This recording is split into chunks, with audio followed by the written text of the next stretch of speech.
Мұхтар Әуезов дүниедегі ең сұлу әйел ол қазақ әйелі. Қазақ әйелі бар мұратын отбасының игілігіне байлаған әлемдегі ең мейірбан ана деген болатын. Бүгінгі түскен келін ертеңгі ана. Ошағында шырақ болып жанып, шуақ болып төгіледі. Балаға барлық жақсы қасиеттер ананың ақ сүт арқылы берілетіні белгілі. Ал келіндер сайысына өңіріміздің барлық дерлік ауыл аймақтарынан сайыскерлер қатысты. Олар Шиқылдақтық Жанаргүл Абай келіні, Әлкей Марғұлан ауылының Жамбота Қожа келіні, Зеленая Рощалық Алмажай Мейіржақып келіні, Қарасулы Қақжарқын Рай келіні, Қояндылық Мереке Амангелді келіні, Құлакөлдік Гүлжахан Қабдолла келіні, Ақкөлдік Айжан Мақсұтжан келіні, Төртүйлік Жанар Фанил келіні. Бүгінгі сіздер тамашалап отырған қазақтың келіндер сайысы биылғы жылы алғаш рет өтіп отыр. Бұл сайыс Екібастұз қаласы әкімдігінің мәдениет және тілдерді дамыту бөлімінің қолдауымен және Атамұра мәдениет орталығының ұйымдастыруымен өтіп отыр. Жалпы Атамұра мәдениет орталығының негізгі бағыты ауыл аймақтармен жұмыс жасау болғандықтан бүгінгі сайысқа тек Екібастұз өңірінің ауыл аймақтарынан келіндер келіп қатысты. Бүгінгі сайысқа жалпы 8 ауылдық аймақтан 8 келін келіп қатысты.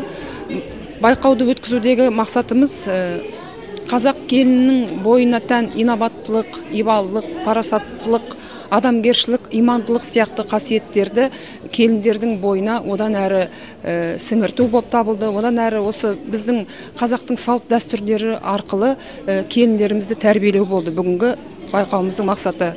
Байқаудың мақсаты қазақ мәдениетін жаңғырту, қоғамда отбасы мен некенің маңыздылығын қалыптастыру. Отбасы тірегі әйел аналарымыздың рөлі мен міндеттерін айшықтап, ұмыт қалған салт дәстүрлеріміздің құндылықтарын оралту. Келіндердің отбасындағы орнын айшықтау және болашаққа үлгі ету. Сайыс таныстыру, пайдалы кеңес беру, көркіне ақылы сай. Келіндері қазақтың өнегелі өрісті бөлімдерінен тұрды. Сайыскерлер қойылған талаптарға сай өз өнерлерін көрсетті. Әрқайсысы ұлттық киімде өлеңмен, қара сөзбен өзін таныстырды. Байқау барысында заманға сай киім үлгісінің әсемдігі мен ыңғайлылығы және келіннің киім үлгісіне қаншалықты сай екендігі бағаланды. Келіндер қазақтың салт дәстүрі, әдет ғұрпы тақырыбына арналған сұрақтарға жауап берді. Алдын ала берілген үй тапсырмасы бойынша дайындап әкелген ұлттық тағам түрлерінен дәм татқызды. Саусақтарынан бал тамған келіндер ерекше өнерлерін көрсетіп, насихаттаған тағамдарының денсаулыққа пайдалылығы бағаланды. Поэзия менімен егізбедің, сен мені сезесіңге негіздедің. Алауытқан таңдардан сен іздедім, қарауытқан баулардан сен іздедім.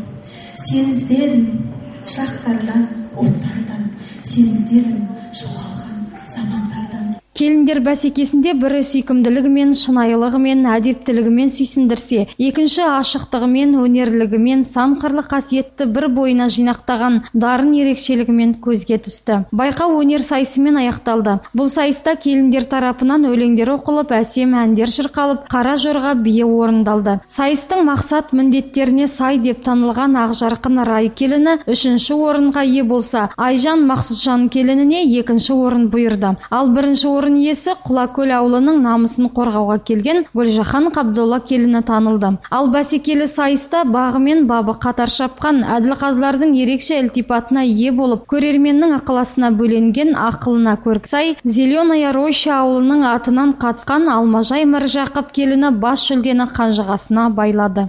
Мен осы келіндер сайысына бірінші рет қатысып отырмын, және де осындай іс-шаралар жиілеп көптеп бола берген қалаймын, өйткені осы ұмыт болып бара жатқан салт дәстүрлерімізді, әдет ғұрыптарымызды жаңғыртатын, осы өсіп келе жатқан жаңа ұрпаққа, жастарға үлгі ететін осындай ұлттық шаралар көбейе берсе деген тілектемін. Осы аяулы аналарды, асыл әжелерді осы келе жатқан 8 наурыз мерекесімен құттықтаймын. Отбасыларына амандық, зор денсаулық, ашық аспан тілеймін. Әділқазылар алқасының шешімі бойынша жүлделі орынға ие болғандар алғыс хаттармен, дипломмен және ақшалай сыйлықтармен марапатталды.